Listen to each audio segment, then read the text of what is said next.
I'm about to tell you something that might surprise you, but it all began on a bright summer afternoon. The sunlight was filtering through the kitchen window, casting warm patterns on the counter as I prepared lunch. My husband Mark had just left for a business trip, and the house felt unusually quiet. I found myself craving some form of excitement, a break from my usual routine of cooking, cleaning and waiting for his return. Just then, there was a knock at the door. It was Ryan, my son-in-law. Ryan stopped by unexpectedly with his usual charming smile and youthful energy. He always had a way of brightening my day.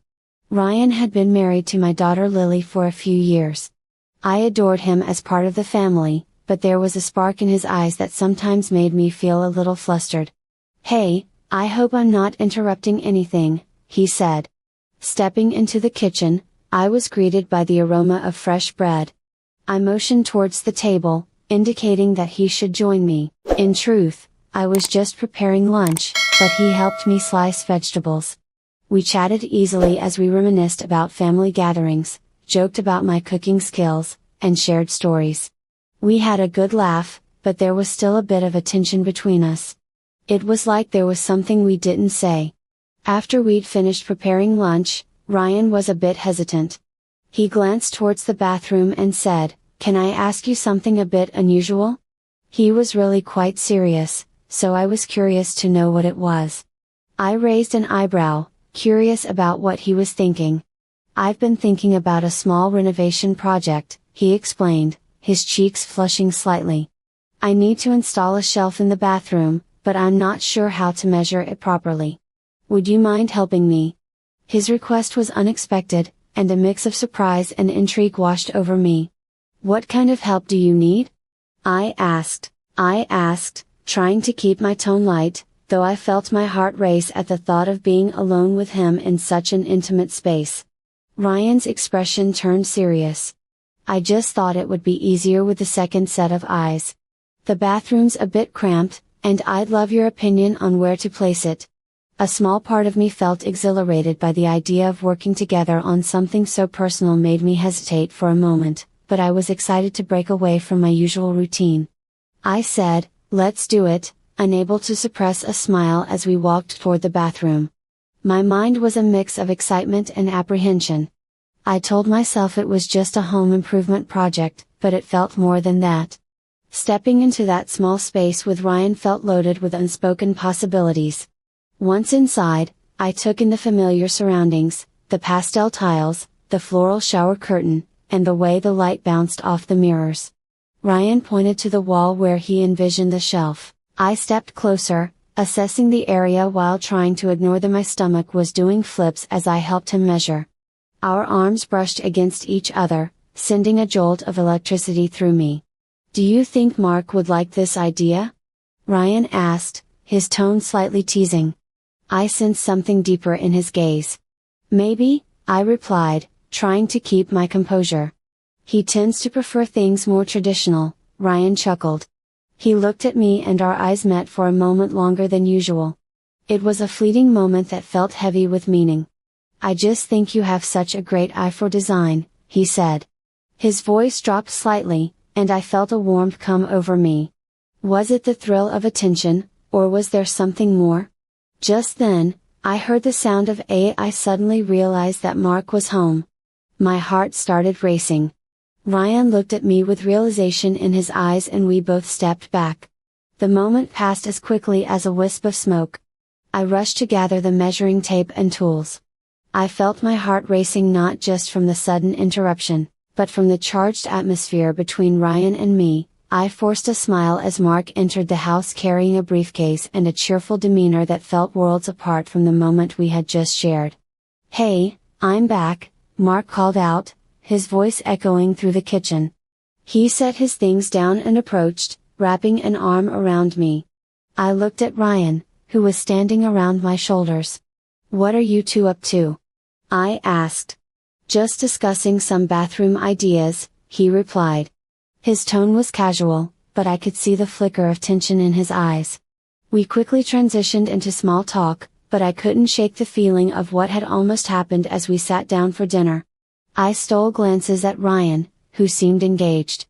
I was talking to Mark, but I kept catching his eye and I could see that he was thinking about things I hadn't said. He was telling me about his trip and laughing, but I was stuck on my own thoughts. I was torn between loyalty to my husband and a growing connection with Ryan.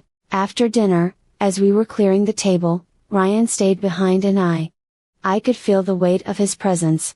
He looked over at me, his expression serious. He asked, "Can we talk for a minute?" He glanced toward the living room, where Mark was busy sorting through his mail. "Sure," I replied, my heart racing as I followed him into the adjacent room. The air was thick with anticipation as we stood facing each other. There was a charged atmosphere between us. "I know he didn't mean for things to get weird," Ryan began, his voice low and earnest, "but I can't shake the feeling that there's something more between us. Do you feel it too?" His words struck me like a lightning bolt, igniting a whirlwind of emotions. I took a deep breath, trying to gather my thoughts. "I felt something." I said, "Yes, but we have to be careful. This is complicated." He replied, "I know.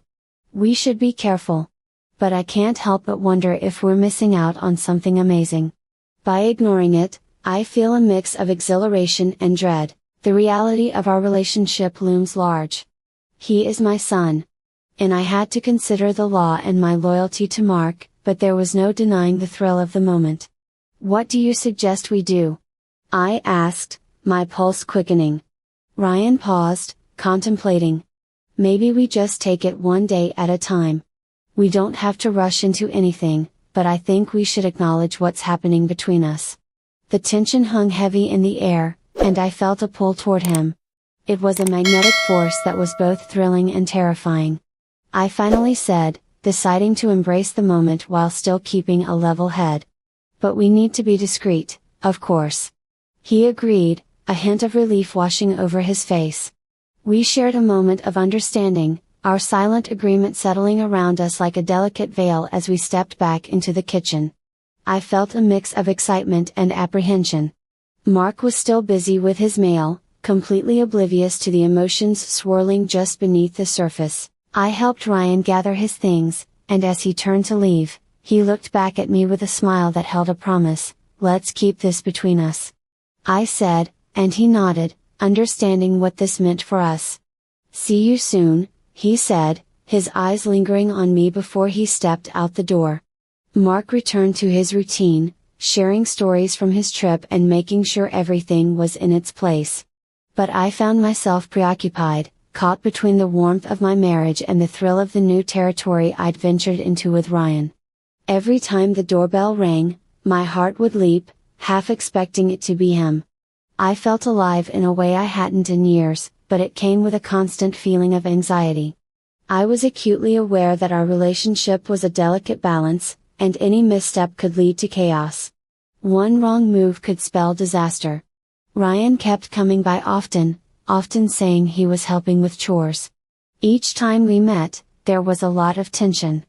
Our conversations were full of double meanings and glances. I could tell he was also struggling with our situation. One afternoon, while I was cleaning the living room, Ryan showed up.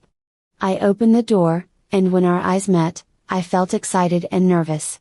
"Hey, I brought some cookies," he said, holding up a box with a cheeky grin. "Thought you could use a treat, come in," I replied, unable to suppress my smile as he stepped inside. We chatted casually, but there was an intensity simmering beneath the surface. After a while, I suggested we take a break in the garden. "The weather's lovely, it'll be nice to get some fresh air," I said, leaving him outside. The garden was in full bloom, vibrant flowers dancing in the gentle breeze. We settled. On a bench, we sat in the sun, wrapped in its comforting warmth. "You've really made this place beautiful," Ryan said, glancing around. "Thanks. I love spending time here." But the peace was short-lived. There was an unspoken tension between us. "Can I be honest with you?" Ryan asked. "Of course," I replied, feeling my heart race. "I can't stop thinking about that day in the bathroom. It's like everything shifted and now I see you differently." His words hung in the air and I felt a mix of fear and longing. I feel it too. I admitted, my voice barely above a whisper, but we need to be careful if Mark ever found out. I know the risks. He interrupted gently, but I can't shake this feeling. There's something. There's more to it than just attraction. It's complicated, Ryan. We're family only by marriage. He said, his voice steady yet filled with yearning, but it doesn't change what we feel in that moment. The air between us crackled with possibility. I could feel my resolve wavering and the boundaries blurring. What do you want from this? I asked, my voice trembling with uncertainty. I want to explore this connection, he replied, his eyes locked on mine. I told him we needed to be careful. He nodded, reaching for my hand. The simple touch sent a thrill through me, making me feel alive. We could take it slow, just let it unfold naturally. As we sat in the garden, our hands intertwined, I knew we were on the precipice of something big. As the sun grew dimmer, our bond only grew stronger. The weight of our decision hung in the air like an unspoken promise. As the days turned into weeks, Ryan and I navigated our newfound connection with care. Each encounter was a delicate dance filled with unspoken words and lingering glances. We found ways to be together without raising suspicion. Our secret moments became both exhilarating and exhausting. We met in the garden whenever we could, sharing thoughts and dreams and exploring the depths of our feelings without crossing boundaries. Each time I felt both the thrill of our connection and the weight of our circumstances. One evening while Mark was engrossed in a late-night work call, Ryan and I shared a quiet moment on the porch. The air was thick with anticipation, and I turned to him, my heart pounding. What if we got caught? I whispered. Ryan's expression softened, and we faced it together. I don't want to hide what we have. I want to see where this leads. I smiled, feeling a rush of hope. Me too, but we need to be smart about it. As we leaned in, our lips brushed in a soft, tentative kiss, the world around us faded into the background. In that fleeting moment, I felt a sense of freedom and possibility. A glimpse of what our connection could become. But I also knew there'd be challenges ahead. We were walking a tightrope, balancing desire and loyalty. As I pulled away, I understood that while our journey had just begun, the decisions we made would shape our lives in ways we couldn't yet imagine. In the quiet of that evening, I felt a sense of anticipation for what was to come. I knew that whatever path we chose, it would be one we'd navigate together.